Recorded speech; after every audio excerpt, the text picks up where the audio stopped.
This video is made possible by donations to the United States Lighthouse Society from people like you.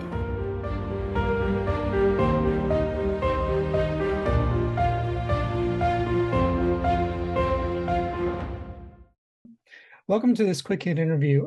This past week, I posted in the Lighthouse News of the Week about the Greens Ledge Lighthouse. And today I'm here with Tim Petit, the president of the Greens Ledge Light Preservation Society. And you have a very special event coming up this weekend, September 17 and 18, because you're offering tours of this offshore lighthouse for the very first time ever. Now, your group just completed a $2.5 million five-year restoration project of the lighthouse. So what can your guests expect to see when they come out this weekend? Well, Ralph, first of all, thanks for having me. I think our first tour guests ever at Greens Ledge are going to be amazed at what they see. I think it's the case with many lighthouses. We take them for granted. You know, they were built a long time ago and they're part of maritime and non-maritime history. But, you know, people take it for granted. And what the restoration has done has restored the lighthouse really to more than its past grandeur. I don't think the lighthouse ever looked as good as it does today, even when it was first built back in 1902. So they're going to see a very stable structure, which was our first goal. You know, this light could have come down, not unlike the Orchard light off of Staten Island during the Sandy event 10 years ago. This light could have been the next one. And our guests will see the tremendous work that was done on the caisson, the metal work, the foundation. And I'm sure we'll come away with the understanding that it's not going to come down. It's going to stand, we like to say, for the next 100 years. And then beyond that, you know, sure, a nice new, although the paint is 2 years old, and I must say it's holding up quite well. They'll see that, and they'll see an interior that is not exactly what the keepers left in 1972. It's really been updated and modernized, you know, new windows, new bathrooms. We have a state-of-the-art solar system. We have a desalination plant in the tower. So we have running water. So I think, if I do say so myself, I think our guests are going to be impressed with something that they've taken for granted all these years. So people won't get the full effect when they walk into the lighthouse for the first time to see all of this new work and everything. Will you be providing them with photos of what it looked like before, so they have a little before after when they get there? Yes, we have put up some temporary exhibits that focus on the before and after.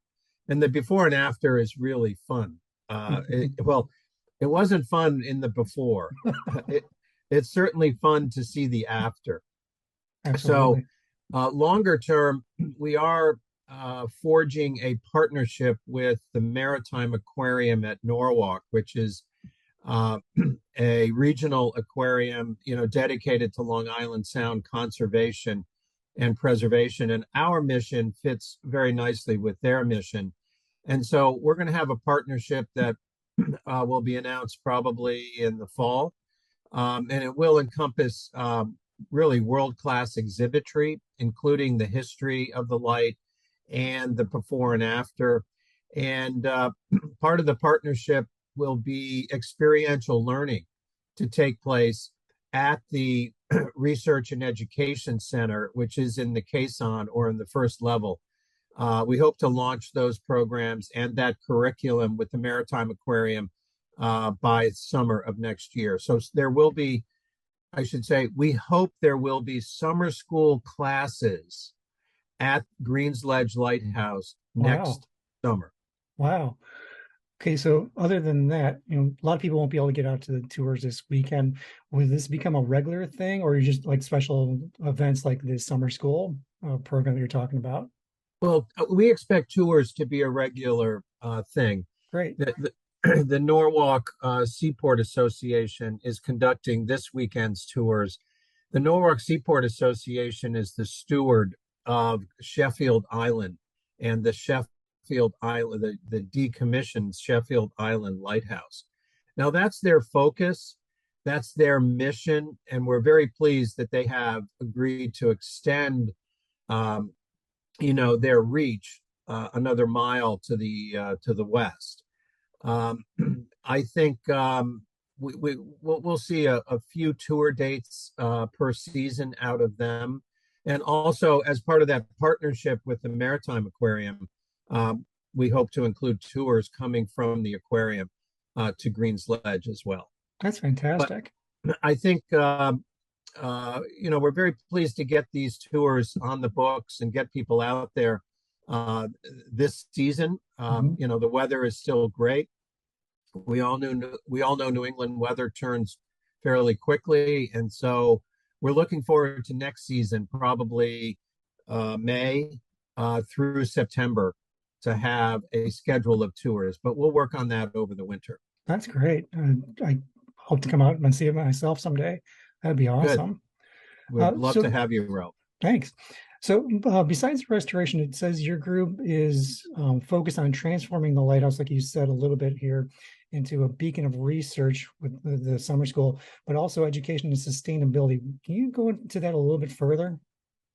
Well, the sustainability aspect is really exciting because the light, as I mentioned, has a 3 kilowatt solar system, unique to Green's Ledge. We get our power to run, lighting, the heating system, the desalinization system is all run off of a state-of-the-art solar system. And in fact, the desalinization or reverse osmosis plant, which is small but impressive, is part of sustainability.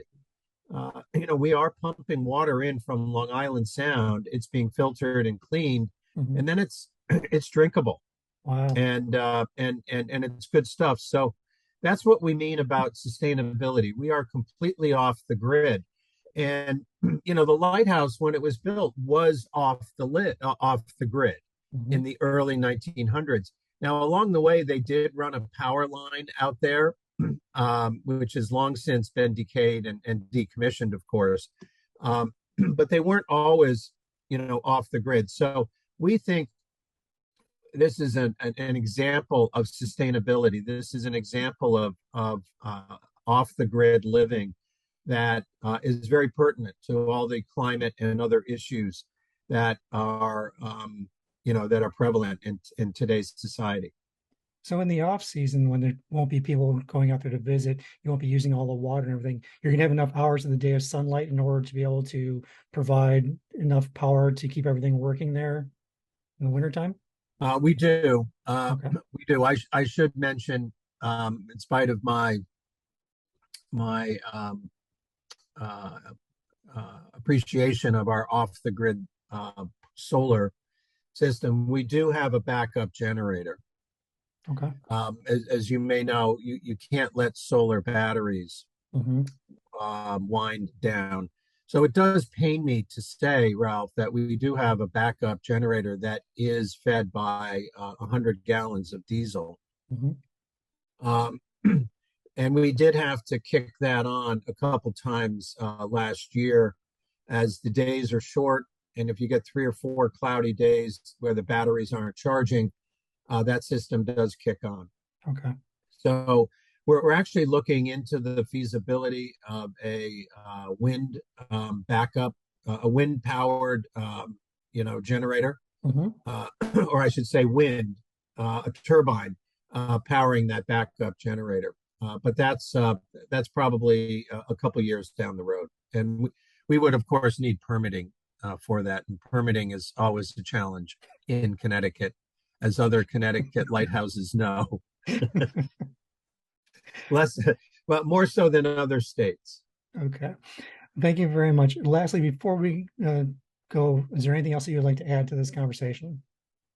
Well, Ralph, I like to say that Green's Ledge in its restored state reflects on all of us.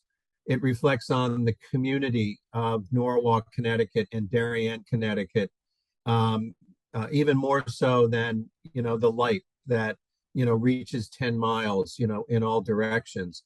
Um, and we're very gratified. We have, it was a long slog.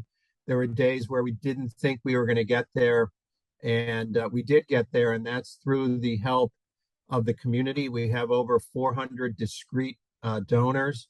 It's all been privately funded. And if it weren't for the community response, Green's Ledge would be in danger. And it's not. It's going to be standing for the next 100 years. And that's very gratifying to us that have kind of shepherded this project along. Wow, that's fantastic.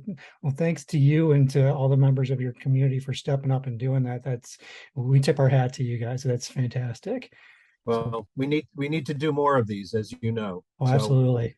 we'll say one down and many more to go. Absolutely. There's unfortunately too many to go yet, but Yes. well, congrats on all your hard work and for saving the lighthouse, like I said. And for anybody out there who's watching, who wants to see those photos, who wants to help out or get more information about all your events, please go to savegreensledge.org. And if there's anything else you'd like to add real quick.